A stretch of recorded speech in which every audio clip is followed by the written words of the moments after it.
Guys, welcome back to another episode of the Mind of George Show. April, what did we talk about today? We talked about storytelling. We unpack storytelling at a very, very deep level. Yes. What was your favorite part of the show? Being with you. Ah, I love it. What's the favorite part everybody should look forward to listening to in the show? Okay, we drop an assignment and a challenge towards the end of the episode, so sorry, you're going to have to listen to all of it. Yes. That's going to really help you unlock the power of storytelling, even if you think you don't know how to tell a good story. I will say we talked about that, how the daily excavation of your story will unlock your potential, on how her practice is probably the secret to having unlimited stories in your life and in your business, having a healthy relationship. Plus, we shared some parts of mine that I don't think I've ever really talked about, in owning it, loving it, and how my 16-year-old daughter brought me to tears at dinner in front of all of my mastermind members last night, and I was here for all of it. So we uncovered that, plus a ton more. Like some business stuff, too. Oh, there's business in there. Like, hiring and... Oh, yeah, we talked about hiring. There's a whole section on that. Outsourcing. Oh, we did all of that. We covered a lot. We covered a lot of ground. Have your pens, have your notebooks, have your pause button, because this one is loaded with nuggets. So let's get into the episode.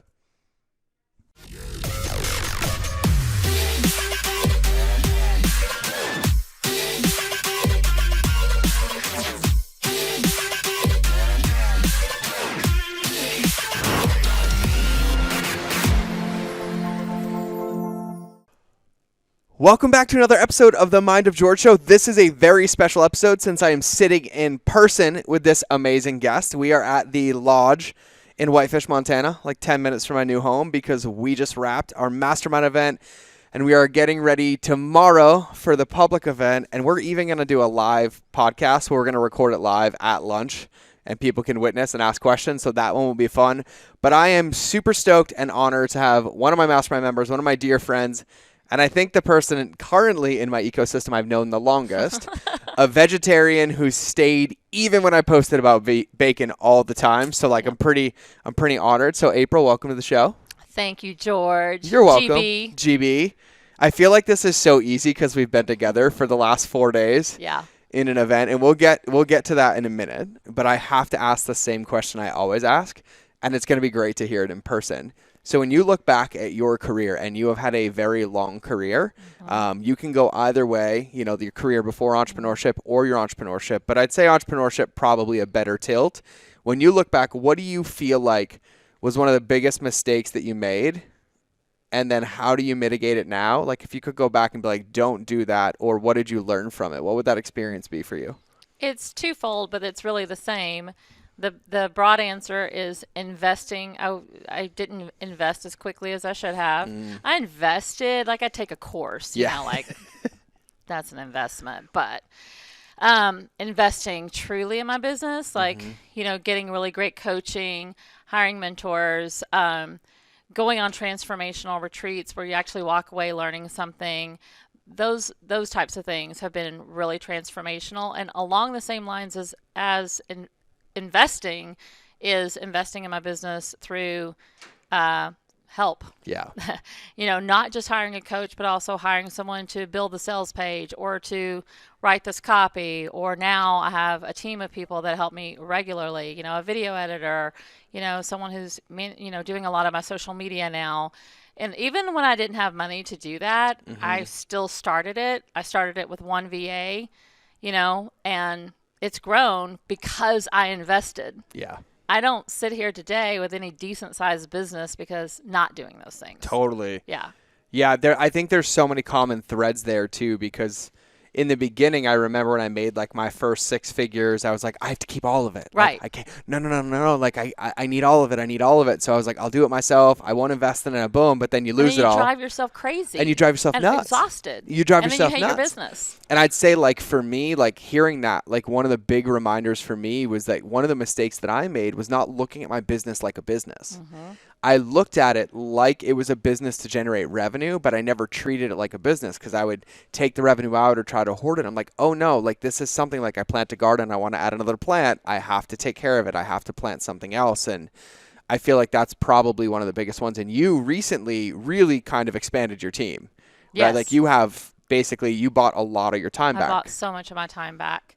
And a lot of it is even just the influence that you've had, like teaching this concept of tight containers, you know, like really tight containers. And I had that concept, but I wasn't necessarily abiding by it. Mm-hmm. Yeah, I've heard a lot of people talk about it, but the way you finally described it and explained it and taught it, I was like, this is what I'm missing. Yeah. And so creating those tight containers included creating tight containers with my team and even adding more team members and just getting really clear about how I delegate. Yep. I'll even tell you a story in a minute, like from stuff that came up yesterday that I've already taken action on today. I love it. So having those tight containers, having the team to help do some of that for me has created so much space for me to, number one, enjoy my life. Yes.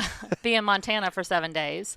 And also like really nurture the relationships of existing clients and just audience members. Yeah. Who hopefully may become clients, right? Or Totally. refer me or help me grow other ways, or just cheerlead. That's I'm down for that too. Totally. So it's just allowed for business growth and also new creative ideas because you can't. I'm such a creative right brain person that I can't create when I'm in a place of stuckness or frustration or angst and all of that. So a lot has come through growing my business even lately, from starting with adding the team members and creating some containers and opening up more space. Yeah, there's a lot there, but I think one of the other things you said in the beginning is that I used to be the same way. Like investing was like, oh, I buy a course. Like I probably.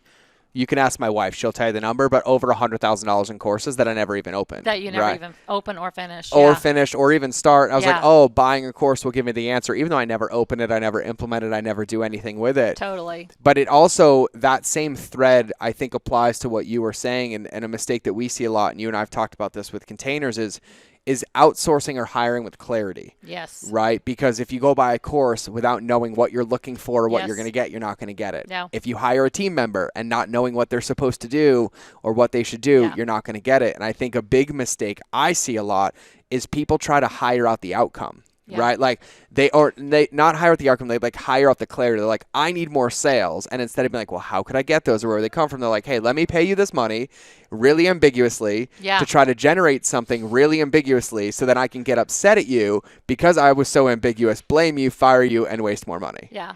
Which we learned that you and I both like to play in that land. Totally, which is why I have a team, which is why Tyler is in front of us right now filming us for like Instagram. But I really feel like it's really important, and I know you went through this too. We just finished talking about this and like really getting you laser clarity to where you got to respect that you're creative. You have to understand what your strengths are. And then you have to just implore either a team around you, people around you, support around you that help reflect back the things that aren't really our skill sets. But when you said it earlier of like, I didn't hire it out fast enough, or I didn't do it, or I did it all myself, I think really the root of that is trying to do it all alone. Yeah. And like, I got it. And that becomes the trap over It's such and a trap. over. Even after we concluded yesterday, I went down by the lake and did a Facebook Live with my community, and I said to them, just sharing some of my big takeaways, and that is one thing. It's like the road to personal growth, where it be for ourselves and or our business. It is not a solo journey. No. Like if you get in that car and start driving, you are going to crash into a tree. Yep. And maybe die. Yep. Seriously. Yep. So it is absolutely, you got to have some passengers, you got to have people in the back, you got to have like the what's the NASCAR reference? The leader car. We got a lot of pace NASCAR car references yesterday. I'm like, But I need AAA just in case of an emergency. You need all of that, right? You need Siri on the map telling you where to go. Like you got to have all that. Yeah. Yeah, I totally see that. And I'd actually love to hear for you, like what was it that you shared, like as we've been, and let me just give context to everybody. Yeah. So April is in our mastermind, and we just spent 3 days together. I think there are about 14 or 15 of us in a room, and we do deep work to get to that clarity, to make sure, like our buddy Alex Sharfin says, you don't have the business that you want yet because you haven't become the person who can have it. And I think in the thread that we're talking about, we're like, when we start hiring and buying our time back and putting containers out there, what we're doing is creating space for us to work on that next level. And we did. And just so everybody listening, like we do breath work together. We do clarity exercises. We even did art class. And you'll be shocked at the clarity that comes out of art class with entrepreneurs and adults. But I would love to hear kind of what some of your takeaways for. Like, you already called your team. I'd love to hear that story now since you opened that loop for me. Yep. I'll share what I shared with my community first. Just some of the clarity that I got was around, kind of came in the beginning of the week, like really searching, because I knew that I was playing small. Still knew that and I play pretty big, but I still know in my world, I knew there's so many ways that I continued to play small and keep myself really safe and protected. And so that was one of the things that I really came here wanting to answer for myself. Was like, I know I do it, but like how to stop doing it, or what does that look like to take that next step?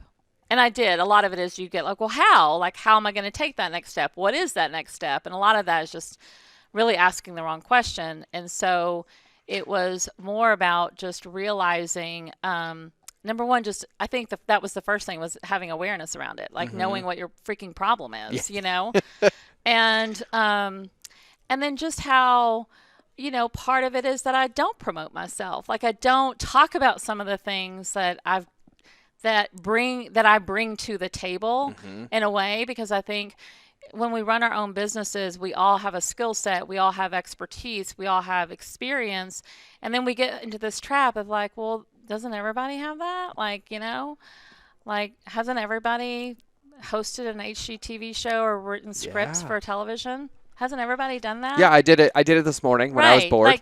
Like that literally we get into that trap, and so I don't utilize some of that enough to like get on the bigger podcast, right? Because that's what they're looking for. Yep. But actually that's not, because like then I'm going to come in and really just share what I know. Totally. Not about those things. Yep. But it's like I don't leverage that enough. And so when you want to step onto bigger stages, or you want to get into bigger rooms, or you want to sit at bigger tables, you have to look at what your unique value proposition is. And while I know what mine is, I discredit it a lot, or I kind of sweep it under the table and I don't use it to my advantage. Yeah. And that's just marketing. Totally. I mean, and it lands a lot for me too, because I catch myself, like I'll see some people and I'm like, God, they're always talking. Like, God, I never talk about, like what I do. And I feel like it's an important thing to talk about, because quite frankly, I don't think it's normal to want to promote yourself 24/7. Exactly. Like, especially, it's uncomfortable. Yeah. As like well, it's not about entrepreneurs, like me. I want to do it. I do it. But then I think the inverse is having, the relationship with like, oh, this is what gets the attention. This is what inspires people. This is what they're like, wow, I can do that too. Because every time we promote ourselves, every time we share our stories, every time we kind of like are willing to be like, this is who I am of what I've done, we write permission slips for other people to be like, God, I can do that. Or look, I was there. And I think that's been part of it. Because like when we were going through this and you were having that clarity, my brain's like, me too. Yeah. Me too. Me too. And like even some of my team, they're like, I didn't know you did that. Right. I didn't know about that. I'm like, I kind of forgot too. Yeah. Yeah. I mean, seriously, I do. Because I'm like, it's just not my life anymore. Yeah. And it's not my life anymore for a reason, which that reason leads into like what I'm doing now. Right. So like we just forget that. And so that was, some of the takeaways that I had about what I have to do, like stepping into the woman that you want to become. I want to become, so that I can have these things. And it's not so that I can have these things, it's so that I can fully build the thing I want to build. Totally. So that I can serve the audience that I want to serve. And then so some of the action from my, that I woke up today and I'm like, because then I did get clarity. I'm like, oh, because I lived in this ambiguous land. And so we did this really powerful exercise over the last couple of days where it just really helped you drill down what the action steps were to actually get to those things. And some of the action steps for me was just around, number one, taking care of the current clients that I have. Yep. Number two, like also making sure I'm actively promoting my offers. Yep. Of course I do, like when you're in a launch mode or things like that. But there's so many other ways to be actively promoting what you have, even if you're not in a launch stage. And so one of those being, I have a membership. And so one of those being, I woke up today, and again, because I have an amazing team now, I don't have to go do all this. Yep. But it was like, oh, I need to get a handle on when when did our members join? Like, when did they have an anniversary coming up? Like, what are some ways that I could surprise and delight them?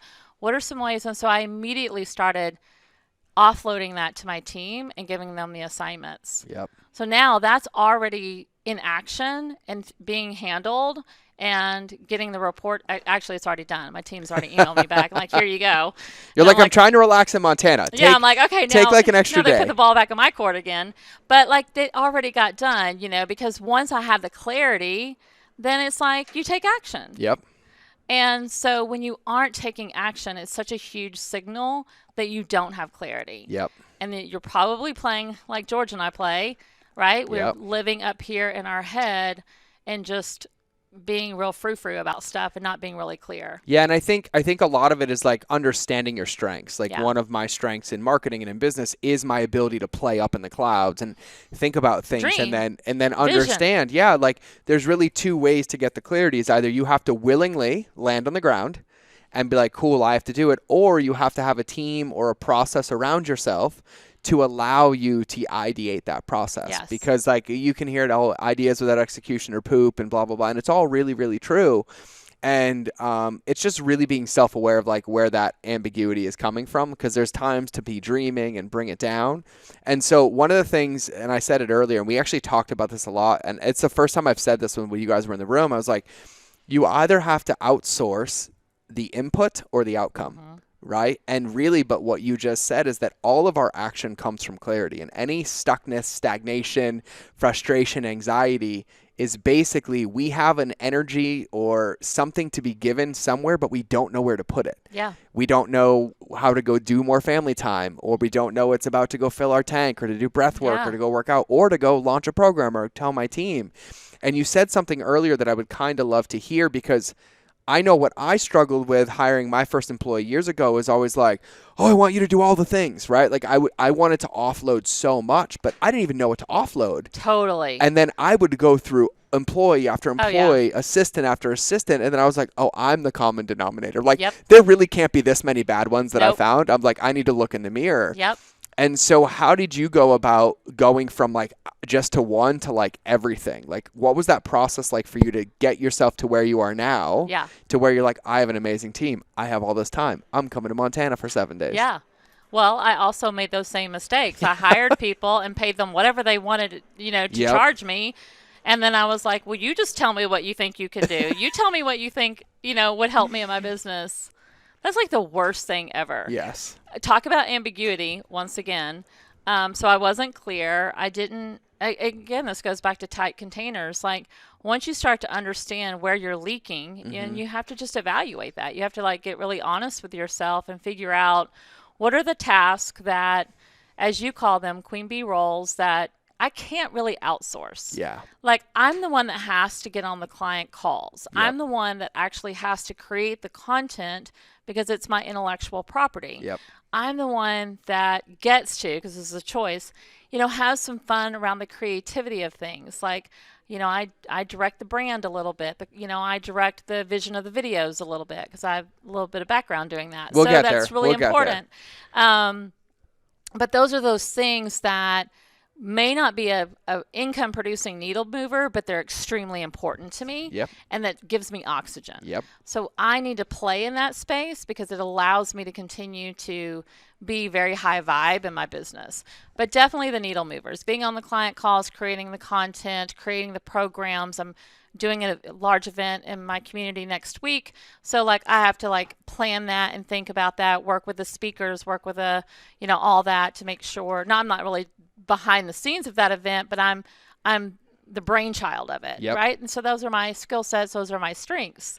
So that's what I need to be doing. I have a podcast. Like, those are those things. Like, nobody can go record that podcast for Nope. me, right? So you can't have Tyler here. You could. I but could. then it would just eventually be Tyler's Be podcast. the Mind of Tyler show. Yeah, it would Yep. be the Mind of George. So those are the things. Yeah.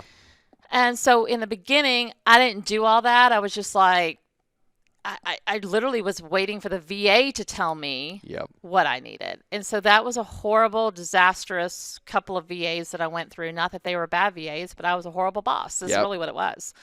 And so finally it was looking at those things and actually writing down my task. Like, what the hell do I do every day? Yep. You know, and like playing on social media is not necessarily a needle mover. Like, it can be if you're communicating with people and like really developing those relationships, having conversations in the DMs and finding the people that are your ideal client. Yeah.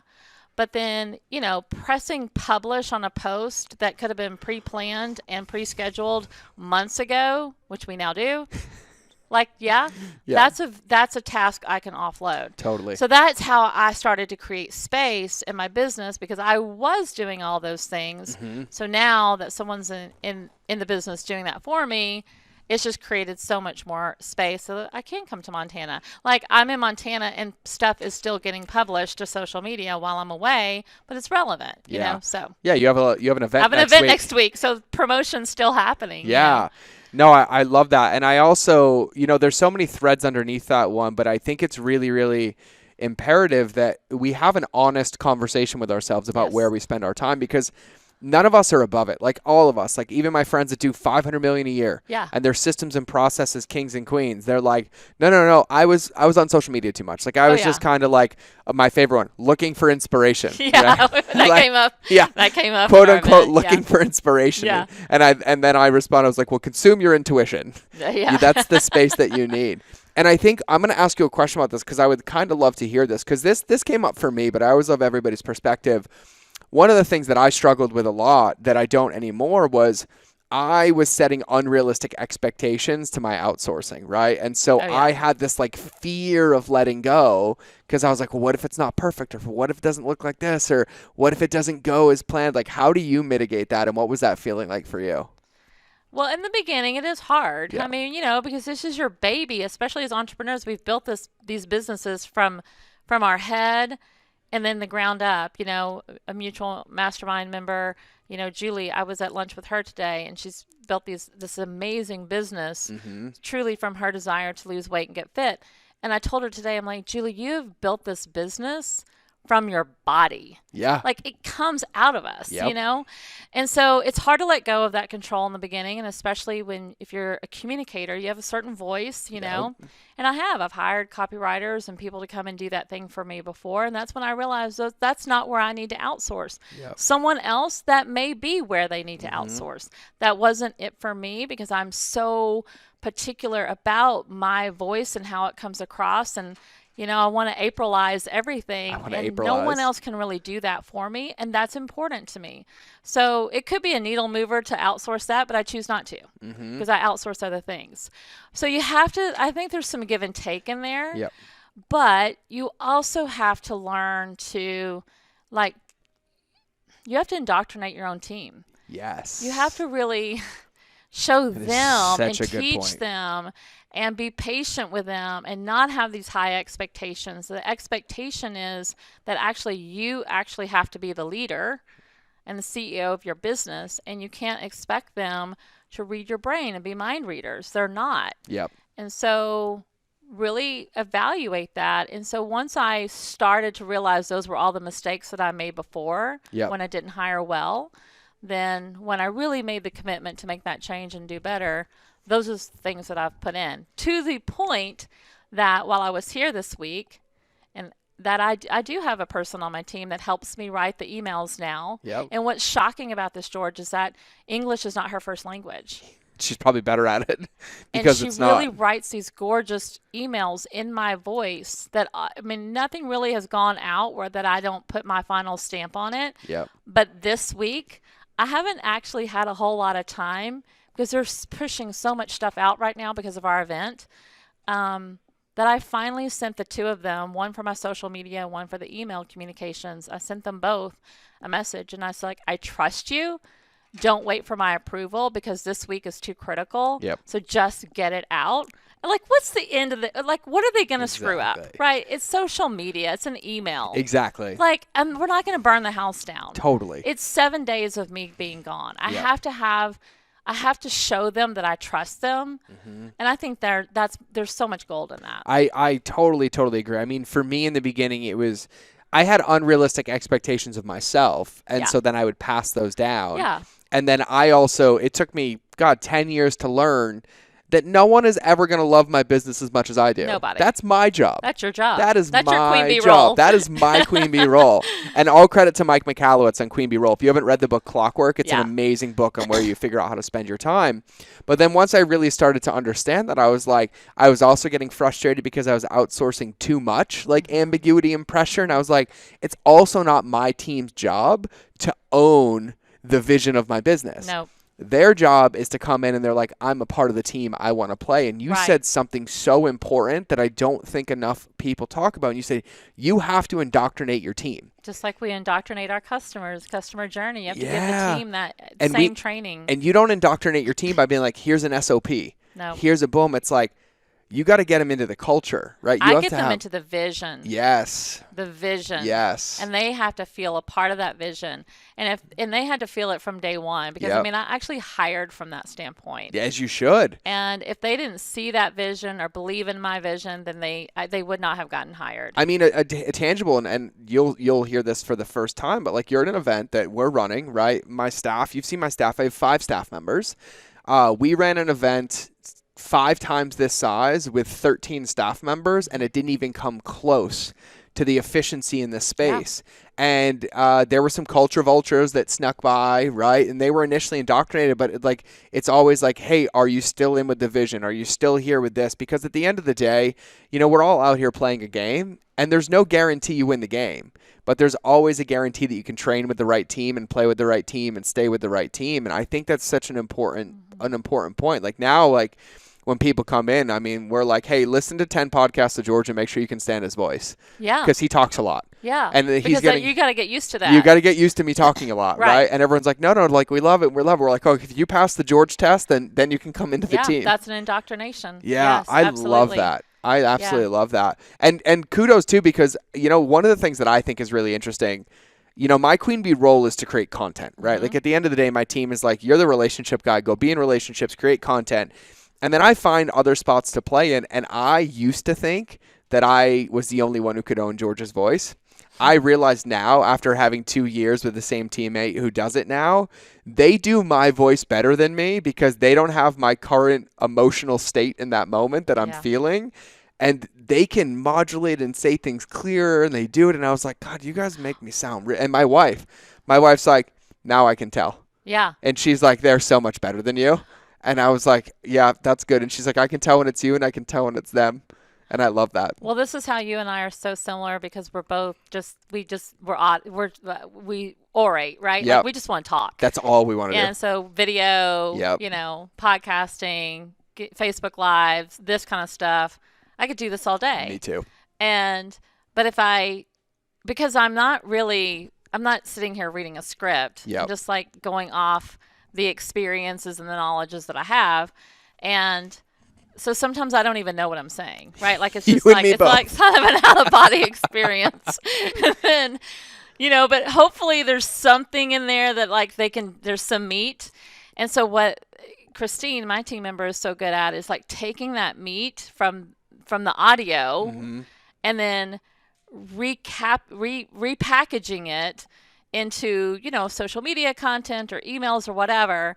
And it's still my voice because she took it straight from there, but she changed it over to a different communication form. Yep. And I love that. And so they're no doubt better at it than us because honestly, we're too close to it sometimes 1,000%. Oh, I take it all so personally sometimes, and I have to have a healthy relationship. But what I love too, and I'm hearing you say this, is that you kind of create a culture in your team and you indoctrinate them into like, this is the vision, this is where it is. And it sounds like then you give it to them and you're like, hey, now you grow it. Like it's yours. You plant it, you water it, you make it better. And that's, I think, one of the best things ever because I talk a lot about this like with private clients. Like one of the things that I see now is like, everything we do changes every day, right? Mm-hmm. The marketing, the social media, the messaging, the current state of the world. And I think for years it was really simple to be like, here's your SOP, here's your process. And it's like now you really have to give your team outcomes. Yeah. And you have to allow them to own the outcome. And it's like, hey, here's the bumpers, right? But as long as you stay within them or get back in them, Yes. I want you to play your way. And I think you do that so well. Like, even when you're like, oh, yeah, I sent it out. They write the emails. They extrapolate it. Like, it's really that team environment that brings it all together. Well, I mean, it's community. Like, And community. I'm not going to do this by myself. Totally. Like I said in the beginning, like having, it's not a solo journey. But to me, life is so much more fun in community anyway. So for me to have this team now is like, it's the blessing to me Yeah. because I actually have people to talk to about this stuff, and they are helping me Yep. and they're seeing the vision, but they're owning it too. Yep. It's a we and our conversation mentality versus mine and I. Yep. I'm not saying go get my members or go get my community. It's like, hey, let's check our community, what's going on there today, or let's go look at our members, our membership or our clients. It's not my client, it's our clients. And so you just have to understand that it's all part of, like you call it, your ecosystem, but like your team is part of your community internally. Totally. And I think, and that's such a perfect point, because I feel like you are the absolute queen of community. And I feel like your community is so strong because you create such an internal community. And I mean, like, you're the Texas woman with the custom made table that like get everybody over for dinner, but I feel like you bring that energy and that intention, that love into kind of what you do, which I think is a perfect question for me now. Give me the story arc of how April ended up here as the woman who helps other women unlock their voice and shine light, and men and Yeah, men and men. and help men I don't leave the men out. share and express their story. But I mean, you've been around shows on HGTV, producing, pulling stories. Like, where did it begin? And like, how do we get to here? Yeah.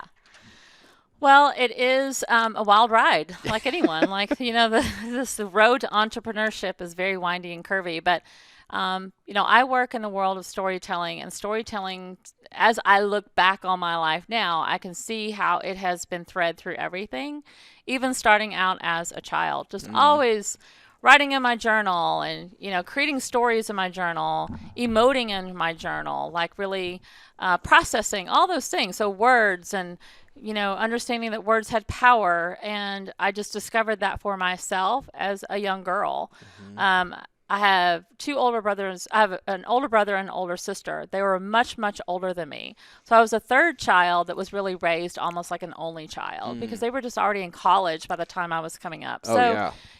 There was a lot. I didn't have like people to play with other than like my friends, but like at home, I was often just kind of by myself. But that was actually such a gift because that's where I discovered a lot of this.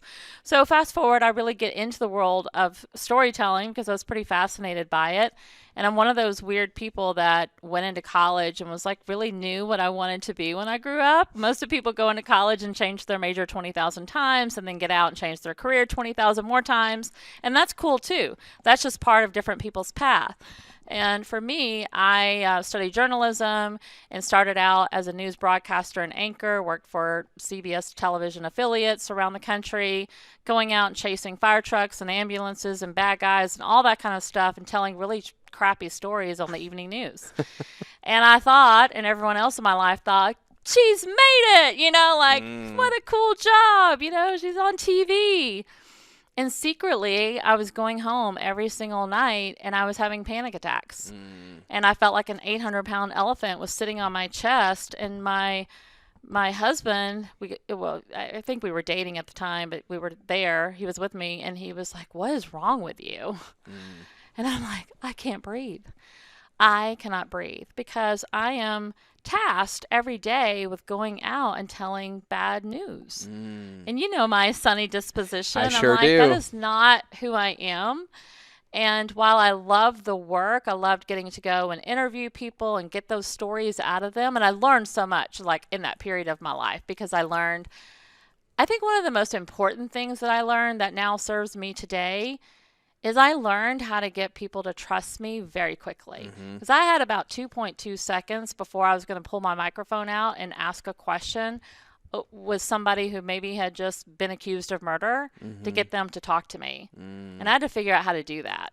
And I did. So I decided, though, early in my career that was not going to continue to be my path. And so I ended up leaving. And what I really took from that is I want to find a way to tell people's stories, because what I knew about the guy that just got accused of murder is that there was more to his story than that one action that now was making the headline. Yeah. And so we're so much more, people have so much more complexity. Like, you have a multi-layered story. You are not just a Marine that had that experience, on your deployments. Even though it's a big part of your story, you're more than that. So I just was always really fascinated by that, and I wanted to find a way to tell people's stories. And so, I left that, and my career took some twists and turns. I continued to work in video storytelling, digital content, helping brands tell their story. And that, I did a stint with HGTV, creating content for them, writing scripts, hosted a few shows, HGTV, DIY, Food Network, all of that, and landed some really cool gigs. But eventually it just got to the point in my career that I was like, had done a lot of really cool things, but I was like, I still feel like there's more. There's this space up here that there's still more to be done to like pull more of those stories to the forefront and let those have a headline. And it was really kind of at that time with social media, I looked at social media and I'm like, oh my gosh, why is everyone else not so excited about this? Because, you could be sharing your story. You don't have to wait for a video producer or a reporter to be knocking on your door to get sent to you. I worked with a lot of brands and told success stories and testimonial stories and, stories that got told at conferences. And so, I didn't want people to have to wait for someone to like tell them their story mattered. And so that was really the light bulb moment. I was like, I can go on social media and start finding a way to like encourage people and teach people how to share their story. Because I actually know how to tell the story. Like, I know how to pull it out of people, but most people don't. And I didn't see people taking advantage of using social media in a positive way by sharing those stories and creating their own headlines. And so that was really the creation of Lightbeamers during that time. It was just the vision of like, that is the piece that's really been missing from my career that I really want to go do now. And I just built it. I don't know. I just didn't want to wait any longer. I just had a vision and just started doing it. And it didn't look like it looks like today. Never at does. All. It was very different. But it's now working with women primarily and a few men to help them pull out those stories so that they can create their headlines in life and they can create their headlines in business, and that they can know that their story has a place, that they understand how to make sense of that story, that there's a lot of pieces and complexities to our story, but there are highlights that can be pulled up to really illustrate, the whole journey that you've been on and what matters to you and what's important to you. And a lot of times people, especially entrepreneurs, a lot of times our businesses and our brands are born from that story. Yep. And so if you're not paying attention to what your story is, you might not be quite on your right path yet. And so it's really powerful. So that's Lightbeamers. I'd say so. I love it. What do you think is your favorite part? Like, what's your like fill your tank moment when you like help unlock somebody's story? Like, what does that like feel like? Like, what does that mean? I got one this morning from after a member of my community watched that Facebook Live yesterday, and hearing me share a piece of my story in this journey, just a blip of like what's going on in this week. And like some of my takeaways about how I was playing small, she had a massive realization, and she private messaged me, and she, number one, thanked me for, number one, being brave and showing up and sharing that story. And then number two, she's like, I so see where I'm playing small now. And she knew specifically what she was hiding behind. And she named it in that message to me. And it's like, it's one thing to kind of like, oh, thank you. You're so inspiring. Thanks for sharing your story. But it's something else when someone says, I see myself in your story. And now I get it. Like what you shared has unlocked something in me. And that's actually the power we all have, because I see it every day. Then someone else, then hopefully one day she'll go share that story. and she'll talk about how she was playing small and she was hiding behind the things she was hiding behind. And someone else is going to hear that, and it's going to do that for another woman also. Like that ripple effect is, Yeah, I mean, I can, yeah, everything we do as human beings is built around story. it is. Absolutely everything. And I'm going to ask you a question because I would love to hear this, because there was a good chunk of my life that I thought I was using story, but I was manipulating with story. And it took me a lot of time and pain and resistance to realize that I was actually using like a false narrative or a shallow story to hide behind. Yep. And one of the things that I know that you do and I witness you do is like you unlock people's hearts to really have them own their story and then be willing to share. Because I never realized that, only sharing a part of the story didn't have an impact like sharing the whole story did. And it came across as bad and it pushed people away. And I mean, I'm very different on interviews now than I used to be. And I think that that's huge. So what do you think is the first step for somebody when it comes to really, really telling their story? Like, what's the most important thing that they know they focus on or that they can work on and really starting to unlock the power of their story? They're going to have to get really comfortable with being uncomfortable. They're going to have to get really comfortable with this idea that you're going to have to tap into your vulnerability. You're going to have to get really comfortable with this concept of being seen and heard. And that's, people say they want to be seen and heard, and innately we do. Yeah. Innately, that we really is one of our biggest desires as humans, is to truly be seen and heard. I felt very witnessed and seen and heard yesterday, right? And I felt uncomfortable. Totally.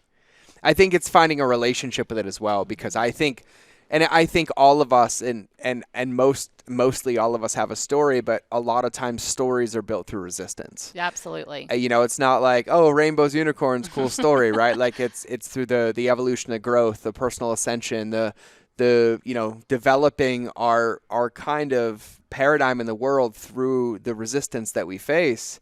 And I feel like a lot of times in the world that we've grown up in and lived in is like that resistance kind of hardens the emotion. And it's like, no. And then what we really work on is, for me at least, practicing story started to unlock that emotion again and unlock that vulnerability and unlock, parts of me to open back up to then use the story as a tool. And like when you started using story from that perspective, how did you feel sharing that story? Like, how did that story feel? I can tell you the first story I ever shared from my heart. I remember it like it was yesterday, because it was the first time I felt like I wasn't pretending to be myself. Yes.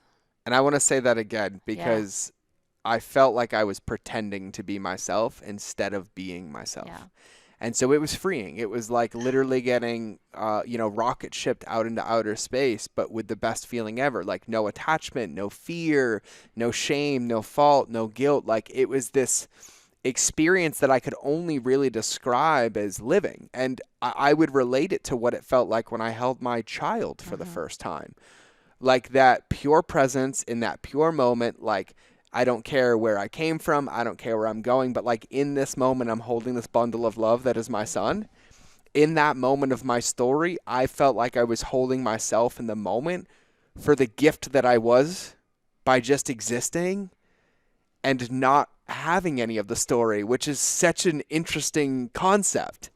And it was like once I really fully owned my story, it no longer owned me. Oh, that was what I was getting ready to say. That's the piece of it, is that when you are using the story for all the wrong reasons, or hiding behind that story, not sharing the story, not wanting to get uncomfortable with it and all those things, or letting the story of the story, like the shame, the guilt, the regret, the fear, the failure, all those things, you're just dragging that along, and you're letting that story have power over you, which is the thing that keeps a lot of people quiet, or using the story in the wrong way for manipulative reasons, really playing super small, all those things. Yep. And then when you learn to harness the power of that story, which you do that by really learning first, what is the story? Like really, what is it? Examining it, and then like finding the message in it. And then it's like, oh, that could actually help somebody else. Maybe I'll share it. And then you go share it. because we all learn through story. We all like the the woman who private messaged me today. Like, I don't think she would have had that realization had I not shown up and shared a piece of my story, like just a 1000%. snippet. And so now she's been able to unlock that piece, and it, like, not holding that power over her now, because now she knows what it is.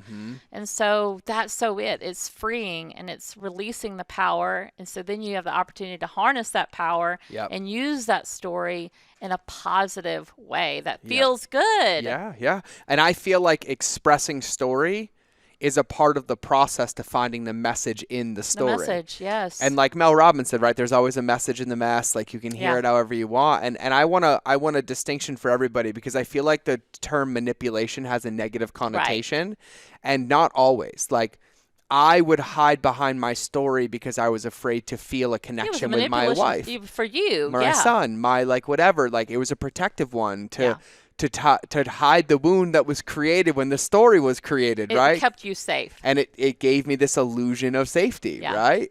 At the cost of disconnection. Yeah. And so it's just this really interesting thing, because now, and one of the big distinctions, even in business, is the moment you own your story, and like you really own it, not judging it, not advocating any result or consequence that came from it, but really being fully witness to it, is when it gives you the greatest gift as a human being, which is the ability to be proactive and present and not reactive to the emotion.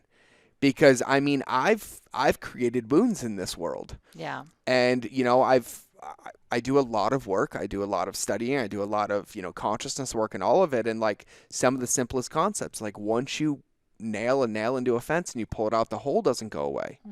But that also doesn't mean I have to hit another nail in the fence. Right. And the fence still stands. And so it's how I see that relationship with the fence and how I made those holes that determines if I make any more. And I will tell you, in my opinion, one of the biggest ways for the fence to feel safe is to acknowledge that I put the holes in the first place.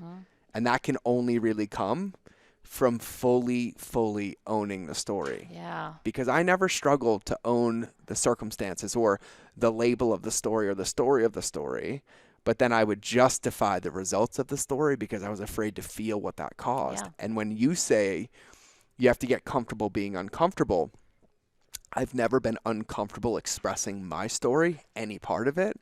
I've always been uncomfortable feeling the feelings that my story created.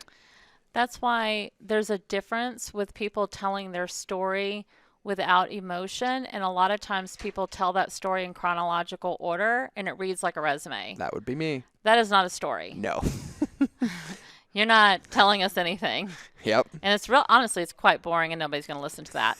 So the realness of it, the emotion of it, because the thing of it is too with story is like, we're on this planet, we play in a world where it's a global world, and there's people in your audience that speak multiple languages, different languages. They live in different countries. English is not their first language. They may not even speak English. We don't know. Yep.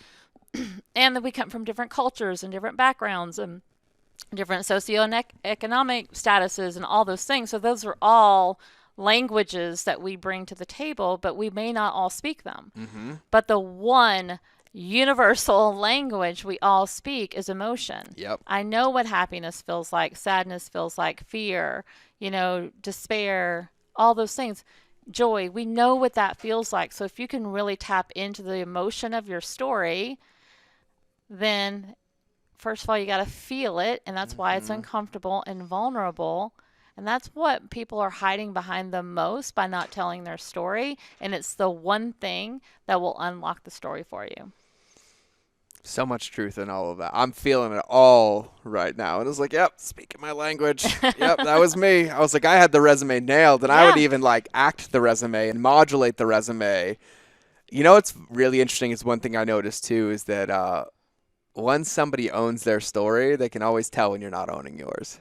Oh, yeah. Because I was blessed to be around some amazing, incredible, powerful people like my wife. Yeah. Right? My wife's owned her story for a long time. And she's like, go back outside. Yeah. You go sleep on the couch. Like, no. None of that is welcome here. Yeah, exactly. And I really resonate a lot with what you're saying. Really, and as maybe esoteric and cheesy as this sounds, it's like why wouldn't I just live in the moment with who I am? Right? Because really, I am who I am regardless of how I choose to see it. Like, no matter whether I own my story or not, I still am that person. And it's like creating this false resistance to prevent myself from feeling joy or feeling present. And I will say the owning of my story, the expression of my story has probably been the biggest key to joy and presence in my entire life. Hands down. I've 1,000%. Hands down. Because you said the word earlier, it's freedom. It really, really is. It's freedom. And I mean, I've met so many inspiring people that, like, you know what else is true? And I think this is really, God, this is such a good topic. I'm like getting excited about it. And I feel like we're so cracked open because we've been working on this for like 4 days. But I actually feel like one of the greatest gifts that I got is when I owned my story, I was able to see humanity. Yeah. Well, I've been in your world a long time, and George, one of the things that I've seen is the way that you do own and show up now sharing your story, and it's the reason why you have the business that you have today. Yeah. Like, and you had a successful business before. Yeah, it was run by a narcissist. But it's different now. Yeah, like it's this very is different. felt. Like you had a business before, but I wasn't your client. You have a Totally. business now, and I'm your client. Like, because there is that story piece of it and the humanity of it, and just that your heart is felt. Yeah. And we wouldn't be able to feel your heart if you weren't sharing authentically your story. Yeah. And you did share story before, but it was coming from a place that's not the same as where it comes from now. Yeah, my story came from the wound. It did come from the wound. And not the witness. Yeah, yeah. I just want to be like impeccable with sayings lately. You wanted to have validation and a lot of those things. Yeah. And you know what's interesting is I even love that we can talk about this because you know, I look at it now and I am incredibly proud of the fact that I'm able to do the work I do today. Because if you wrote part of my story on a piece of paper, I'm like, that person's dead. Like, they're dead. There's no way. That person is not a father, not a bonus father, not a husband. Like, no way. And it's really incredible the superpower that's unlocked by really owning your story. And I'm just blessed that you help people do this. And I feel like your presence in my life, because it was pretty consistent. Like, and it was always you show up in your story, own your story, and then you also protect yourself by allowing people in when they own theirs. And you were always, and like I say this, like your community is called Light Beamers, but you are a bright light, and it's felt like, I'll never forget, like, you joined my Facebook group and I was like, who is this woman? Light Beamers? Like, I'm here for it. And you're like, I resonate with your message. I'm like, yours is brighter than mine. Like, I love this. And it was always that energy. And I feel like just your presence and how you help people unlock their story and yours makes yours brighter. And it's an absolute gift. Like, you're not a client, you're family. Yes, like, I know. I am family. all of you. You're family. Yes, absolutely. All of you. And like, and I'll share this. Last night was a gift to my family at dinner. Like, my 16-year-old daughter. George, we can't cry on this. Don't make me cry. How about you don't cry? I just cry because I've had you crying for 3 days. We've been recording forever, and now we're going to start crying. Oh. Because I mean, last night. I like with these people out here don't even know what the hell we're talking about. But like, I'm going to say it to you. Like, that was such a. I've had a lot of dinners around some amazing dinner tables, and that was one of the best nights around a dinner table I've had. Yeah. It was just so incredibly powerful, and the fact that she was there. Yeah. And she just sat and just soaked it all in. It's like at the end of the night, she's kind of like, well, I have something to say. Yeah. And it's like, oh my gosh.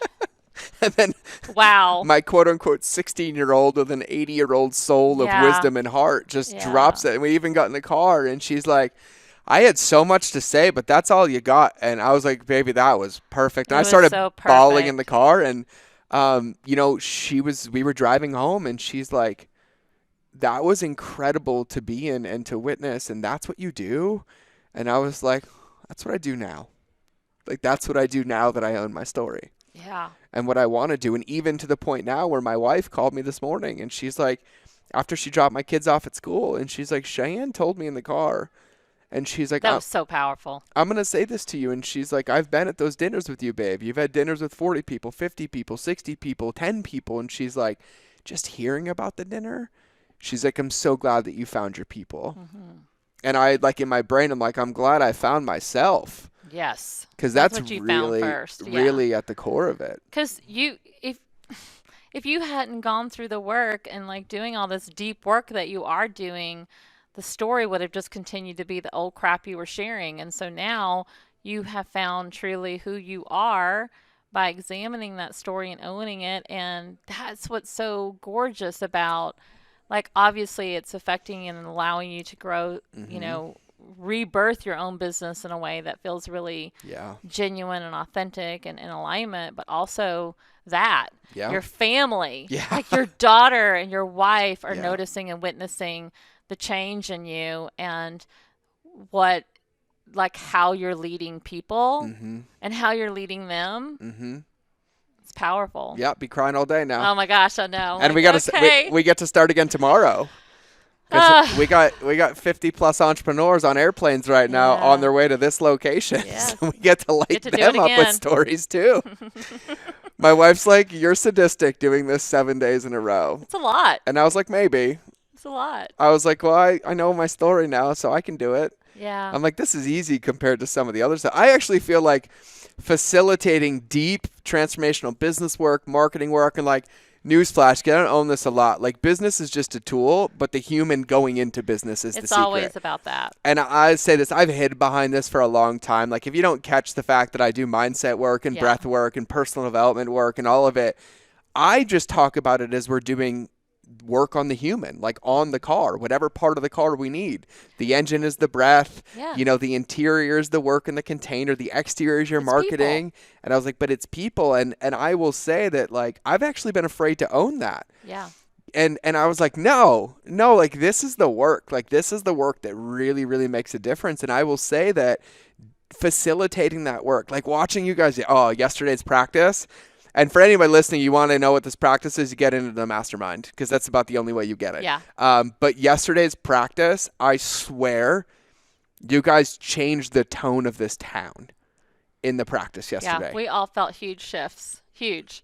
Because there was massive clarity that came. But that exercise could not have come on day one. No. We had to go do some really crazy stuff. Like some of it we're still processing. But it was all good.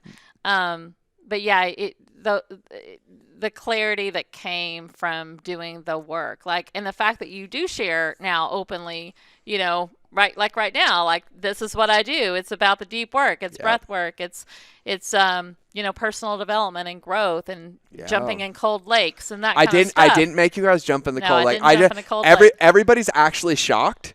And they're like, you didn't. I'm like, because that's not leadership, is forcing somebody in the cold. I'm like, leadership is an invitation when they choose to take it. And it's funny that this happened, though, because one of my team members came up to me this morning, right before you got here, said, when are we going back to your house to jump in the lake? And I was like, I told you. Yeah. I love it. No, and what I wanted to say earlier, just to wrap this open loop, it's only been open for like 4 minutes, but it's bothering me. Okay, let's get back to it. The part of facilitating 7 days of trainings. Yeah. Right? Like, just for you guys listening, like the mastermind, like I get here at 5:30 in the morning. You guys get in the room at 9.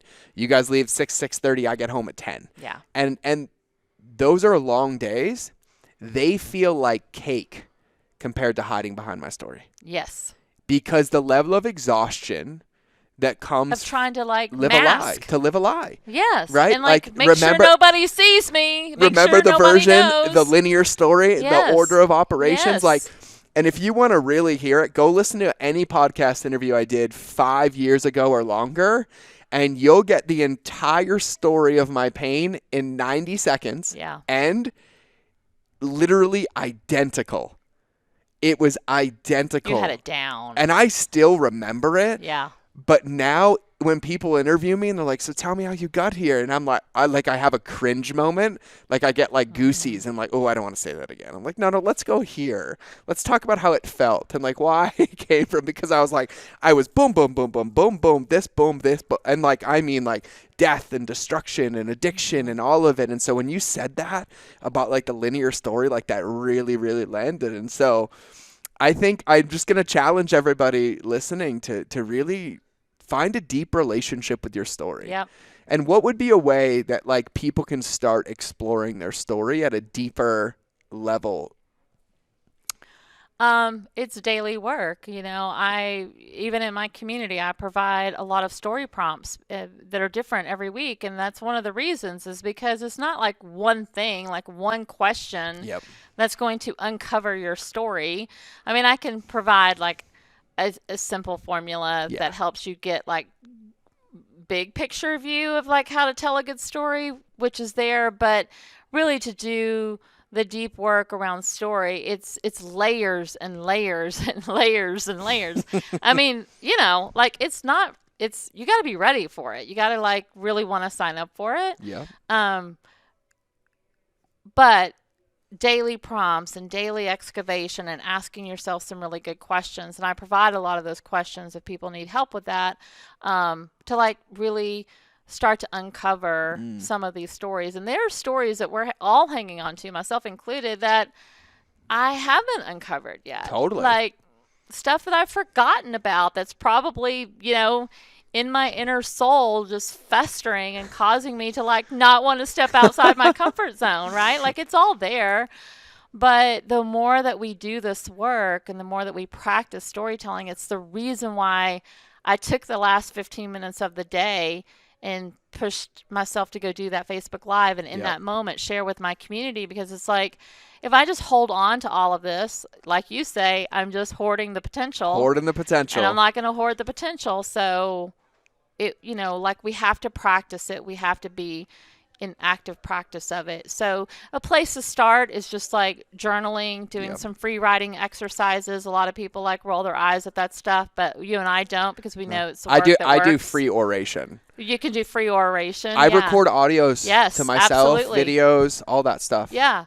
And I teach a practice, and I'll share this with your audience because it's a really good one, of just finding a found object every day. So I love this story prompt, and I use it a lot for content creation. Like you could go back and find some stuff and you're like, oh, now I see it now, So this is a little ninja hack, but it's just a found object. And so if you go throughout your day, and really what it is awareness, right? Like great storytellers are not unaware. True. They're actually awake Yes, people. yes. So first of all, you have to practice being aware.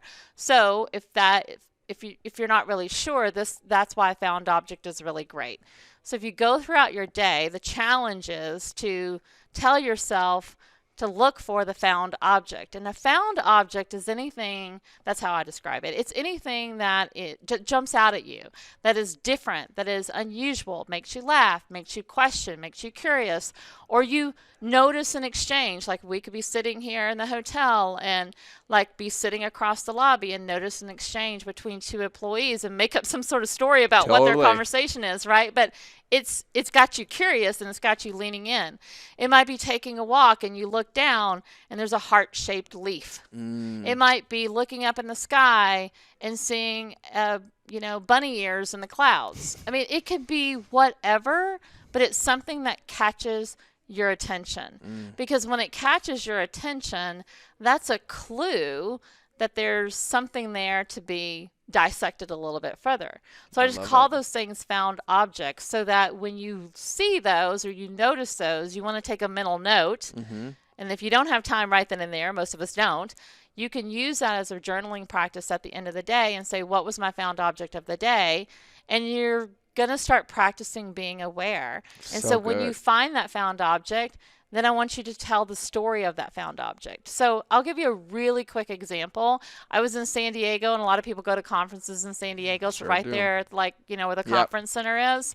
And I was at a conference, and so I got up that morning and I was going to do a quick workout. So did a little, jog up and down the boardwalk there where all those big boats come in. Yep. And this particular day, I go out, and there's this big kind of crowd congregating around this one boat that was just like this super yacht, like definitely the biggest boat there, but the biggest boat by like 10 times bigger than any other boat in the harbor, which in San Diego, there's already some There's some pretty big boats incredible down there. boats, right? So anyway, I was like, okay, interesting. That's a really large boat. Definitely the largest that I'd ever seen outside of a cruise ship, but it was a personal motorcraft, right? Somebody's personal boat. So noted, do my walk, do my run, come back. There's still people there, congregating, taking the pictures and everything. And then I noticed the name of the boat said, Here Comes the Sun. Mm-hmm. And I sat there for a minute and I'm like, this is a found object, April. Like, why is this boat? Like, it is so, so in my face. It's so different. It's out of place here because it's so much bigger than all these other boats. And for me, I was able to turn that into a story as someone who talks about story to her audience. And I said, isn't this just like our stories? Like, these other boats that are in the harbor are exquisite boats all by themselves, but now this big guy came in, and we sit here and all we're doing is thinking how amazing this super yacht is Here Comes the Sun, this incredible boat. I would love to get on that boat and be a part of, get to take a trip on that boat.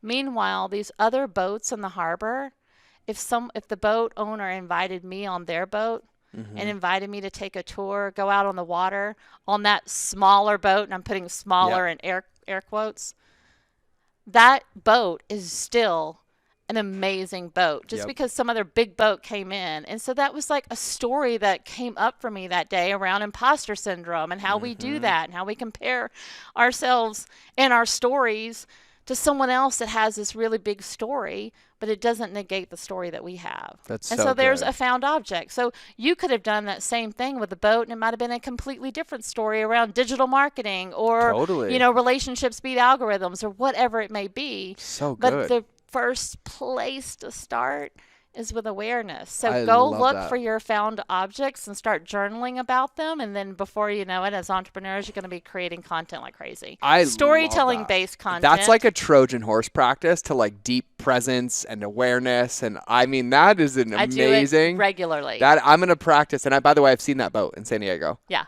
Yeah, Here Comes the Sun. Yeah. Well, I looked it up later because then I was like, okay, then the journalist in me got busy and I'm like, okay, I got to know more. Yeah. And it does. It docks there. It's actually from the Virgin Islands, I think. Yeah, but you can't miss it. Yeah. No, you cannot miss it. Whether there's a crowd around it or not, you can't miss it. You will know if it's there. It's very hard to mistake. Yeah. I love it. But that's a great practice. It is. That is. I'm going to challenge everybody. I'll use the word challenge. I'll do a podcast on why I use that word so much. Little NLP stuff, but I say it all the time. I challenge all of you to try that practice for at least 7 days. If you do that, I want to hear about it. Like, don't just tell George. I want to know. Tell him where to tell you. Okay, I want you to email me. Ooh, I love it. I'm here for it. Now, I want if you're going to do found object, you're going to email me, okay? What's your email? At least one story that you come up with a found object prompt. But you have to put found object in the subject line. I got right? it. Love it. That way I'll know where it came from. And you just email me, april@lightbeamers.com. Put found object in the subject line, and then tell me the story because now I'm going to be extremely curious how this turns out. I love this. Yeah, I asked everybody who wanted my playlist a couple weeks ago to send me messages. A whole lot of you wanted the playlist of music, so now that you're listening to that, I've challenged all of you because just so everybody knows, like even from a story front, the found object practice, the awareness of it is like one of the biggest gifts that you can do to practice presence. That's what it is. It's get just into awareness. Your intuition, like find that space to really give yourself the perspective to win as an entrepreneur and not always be in a story or in a situation or agendized or in the business. Like it's a really beautiful thing. It helps you pull out and then find the story. Because I have, business owners that tell me all the time, like, I don't have a story in my business. And like, I don't know where that would fit, or I don't know what story I would tell.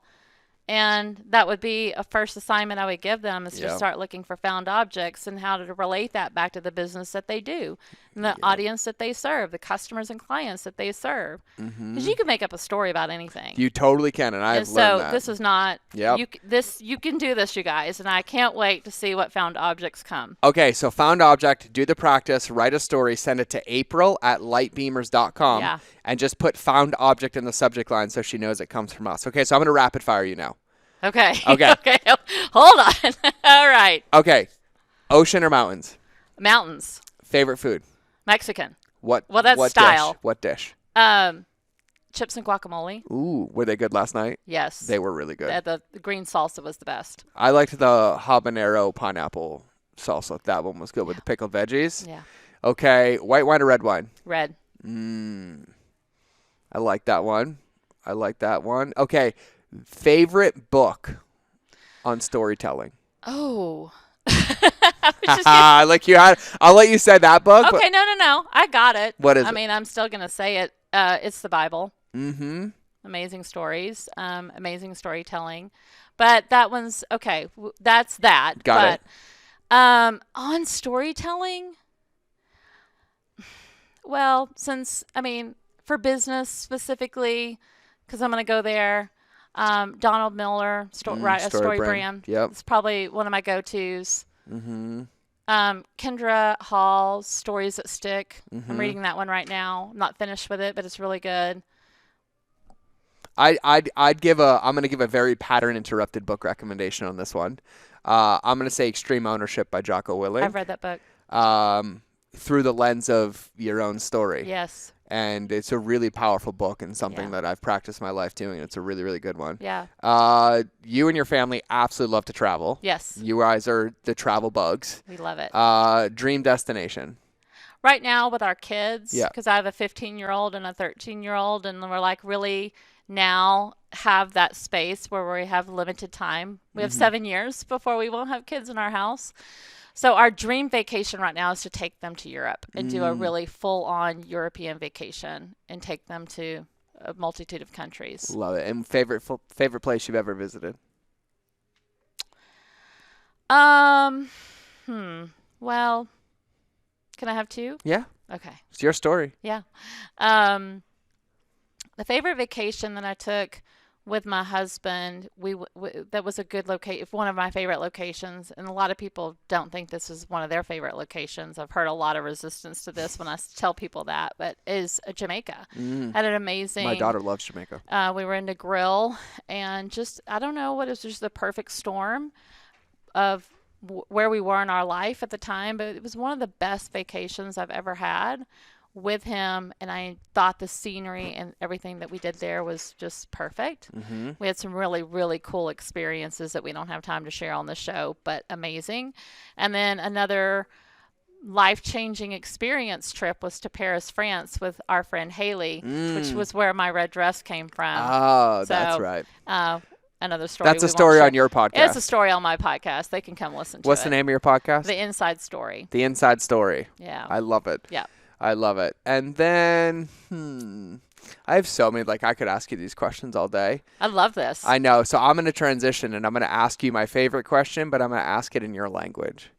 So you have the ability to tattoo a story on everybody's soul who's listening right now, a story that they get to carry through. If they listen to this whole episode and only remember one thing, what would you tattoo on their soul? I want them to know that you have a story and that your story matters and that it has a place in this world, whether you think it's not big enough, like the boats in the harbor in San Diego, or you think it's boring and nobody will care, or that you might think it's just totally too messed up to share and make sense of because it's so convoluted and crazy. That there is a place for it and there's an audience for it, and that there's a message that can be pulled out of that story that will be healing and full of hope and positivity and absolutely shines a light for other people. I amen and true all of that. Your story matters, and it's a gift to the world. And I will be a testament on the other side as I still unpack more parts of mine. Yeah, that I'm remembering every single day. And I love my favorite way that you described story was the daily excavation of story. It is daily excavation. And I was like, you just keep digging and you keep digging. do. And I was like, but it's like exploring. We're always like, what's next? Yeah. What's next? And you find treasure in there.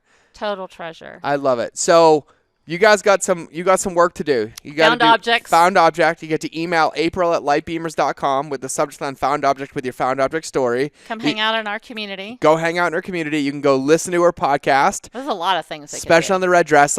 You'll find her story. Go find it. Go listen to it. Go share it. It's for men and women, and I will vouch for everything she does and her community. It is bright and full of plenty of light beams. April, it has been an absolute pleasure. Thanks for being here.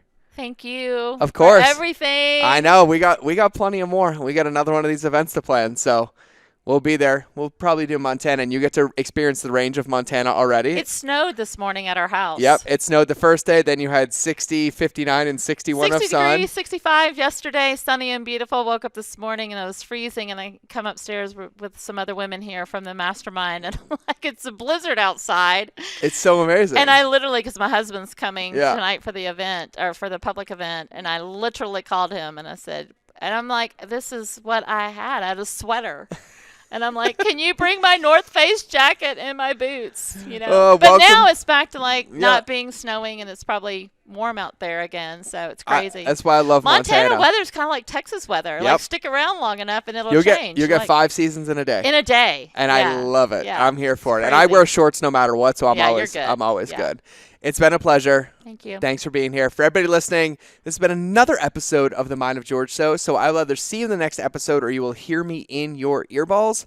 But either way, I think it's time to cue the outro. Go. We're going to do the intro real quick. Oh, I forgot to hit record.